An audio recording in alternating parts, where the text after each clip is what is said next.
পায়ের ছাপ কখনো একজন সাথে আরেকজন। এই জন্য তো রাসূল আরবি সাল্লাল্লাহু আলাইহি ওয়াসাল্লাম যখন মক্কা ছেড়ে মদিনার দিকে হিজরত করলেন, কাফেররা যে আল্লাহ রাসূলের গুহা পর্যন্ত পৌঁছে গেছিলেন কি দেখে দেখে? পায়ের ছাপ দেখে দেখে। আরবরা পায়ের ছাপ এতটা তীক্ষ্ণভাবে করতে পারতো, সূক্ষ্মভাবে করতে পারতো, কেমন যেন নিজের ছেলেকে যেইভাবে চিনত এই পায়ের ছাপগুলো অনেকে ঠিক ওইভাবে বুঝতে পারত।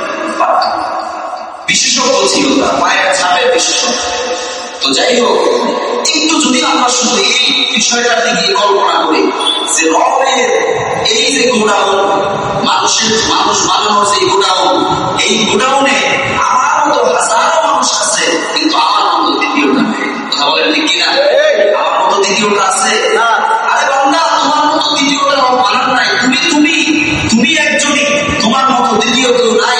তুমি কেউ এটা ভাবো না যে আমার রব এক, আমার রব আমাকে বানাইছিল এক, আমার মতো কেউ নাই, কারোর সাথে তোমারটা মিলে না, তোমার সাথেও কারোটা মিলে না। এত লক্ষ কোটি মানুষ দুনিয়ার দিকে আসলো, কেউ কারোর সাথে মিললো না। কই তোমরা তো দুইটা এরকম বলে বানায় দেখাও, এমন জিনিস এরকম বানায় দেখাও যে হাজার রকম বানাইছো, দ্বিতীয়টার সাথে মিলে। অথচ আমি আপনি আসলাম তো আমার মা বাবার ভিতর থেকে, তারা একরকম, আমরা আরেক রকম, দেখতেও আরেক রকম, সবকিছু কখনোই মিলে যায় না। মানুষের একটা সাজে করা তো ঠিক আছে, কিন্তু পার্থক্য আছে না? আল্লাহ এটাই বলতেছেন, আল্লাযী খালাকা, যিনি সৃষ্টি করেছেন তোমাকে প্রত্যেককে আলাদা আলাদা করে, কারো মতো কেউ নয়, কেউ কারো মতো নয়, সবাই সবার মতো।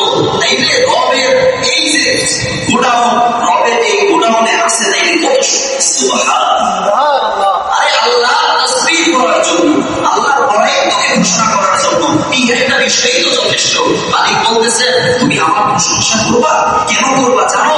দেখো আমি না তোমার মতো হাজারো মানুষকে বানিয়েছি, কিন্তু তোমাকে একটাই বানিয়েছি, কেউ তোমার সাথে মিলবে না, তুমিও কারোর সাথে মিলবে না।